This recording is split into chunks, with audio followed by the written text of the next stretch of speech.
savez, je viens de terminer maintenant un séminaire de 6 heures,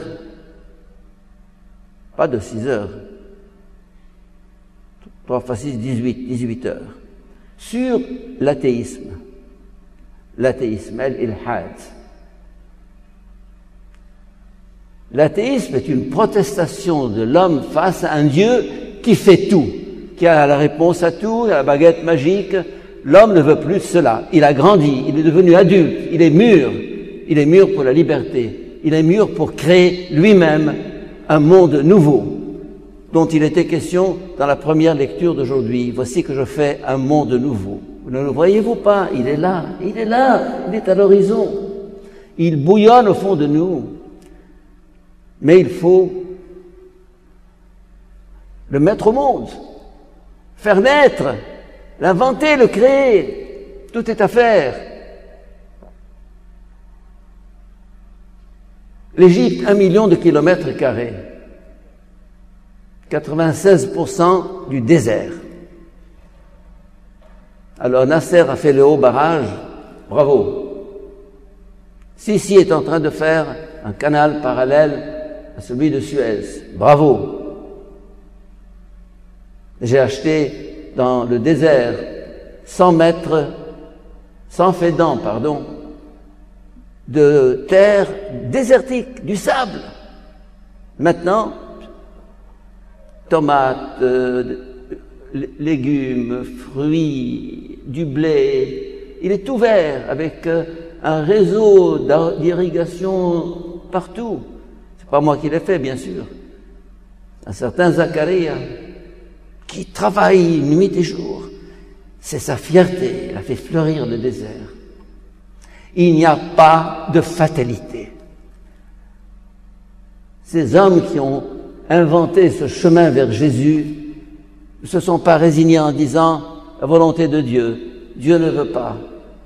Non, il y a toujours un chemin. Le monde de demain est en nous, en gestation.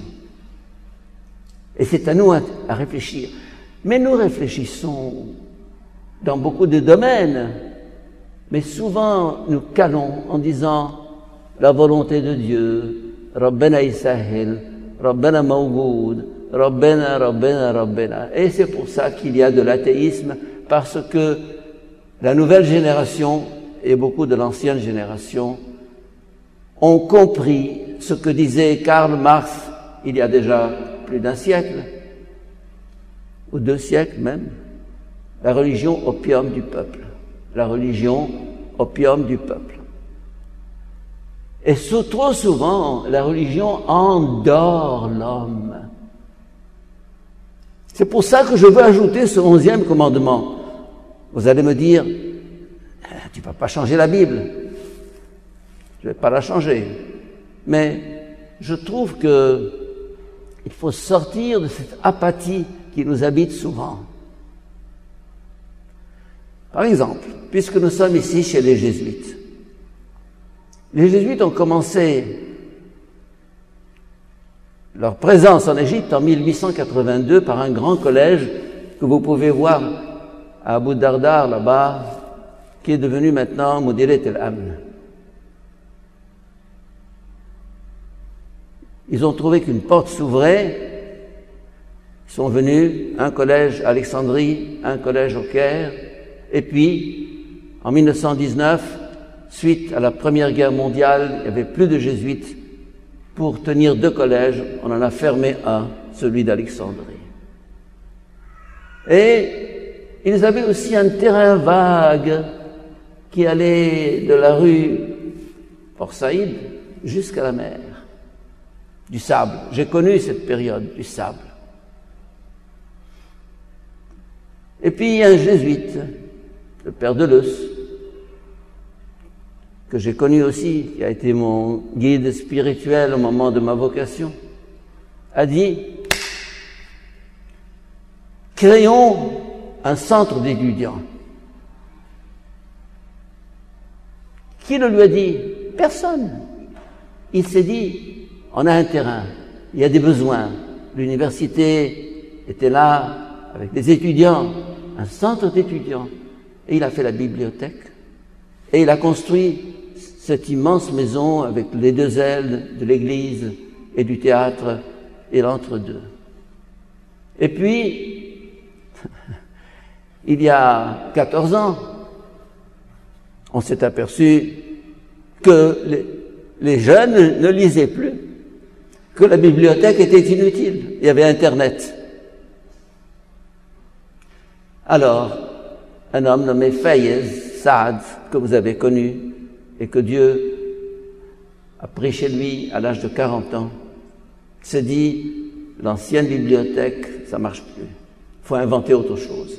Et il a inventé ce centre culturel que nous connaissons, avec les deux volets, réflexion, étude, côté intellectuel, art, danse, musique, exposition, photographie, cinéma.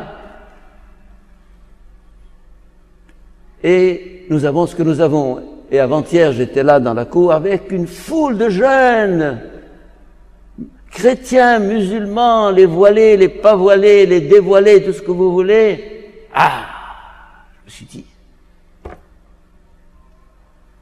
il y a un chemin qui a été ouvert par ce jeune frère Fayez, et personne ne le lui a dit, personne ne lui a dicté.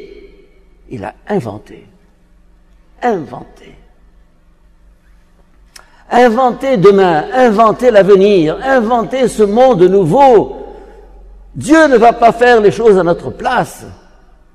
L'Égypte peut être un paradis, un grand jardin, oui.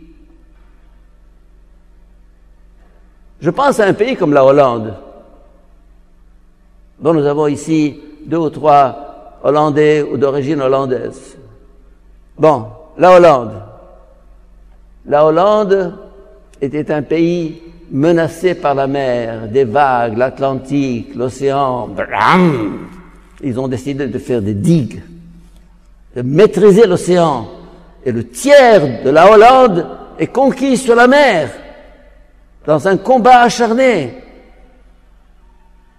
Et en combattant la nature, en maîtrisant cette nature que Dieu nous a demandé de maîtriser dès la première page de la Bible, ils se sont forgés un caractère comme ça. La Hollande, pays pauvre.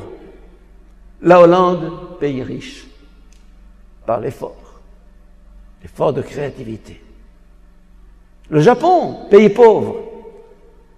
80% de montagnes, de rochers.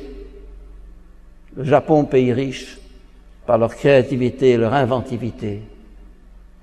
La Suisse, pays pauvre. Des rochers, de la neige, rien, aucune ressource naturelle. La Suisse, pays riche. Ils ont inventé l'horlogerie, la technique de précision, et le tourisme, etc. Mes chers amis, nous avons 1000 prétextes pour nous croiser les bras et pour attendre. Nous avons 1000 prétextes pour attendre que Dieu agisse à notre place. Il ne le fera pas. Il y a un verset dans le Coran qui dit « La yughayyiru Allah fi qawmin illa ma yughayyiru bi anfusihim » Dieu ne change rien. C'est un peuple qui ne le change eux-mêmes.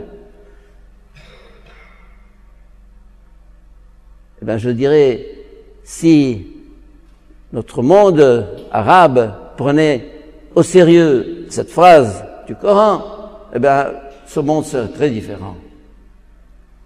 Alors aujourd'hui, posons-nous la question, est-ce que dans ma vie quotidienne, je suis capable d'inventer, de trouver un chemin, de créer un chemin, devant le froid maintenant, le froid qui sévit?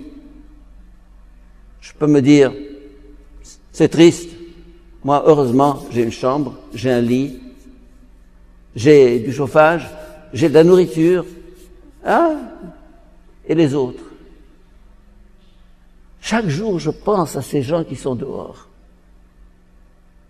à nos 2 portiers qui sont au portail du couvent, du centre ici, à geler pendant 7 heures. Je fais ce que je peux, je leur apporte un plat chaud, Mais je ne peux pas leur dire, je prends ta place. Simplement, faire le geste qu'on peut faire la démarche qu'on peut faire, ne pas se résigner, ne pas attendre que Dieu agisse. C'est à nous de faire ce monde nouveau.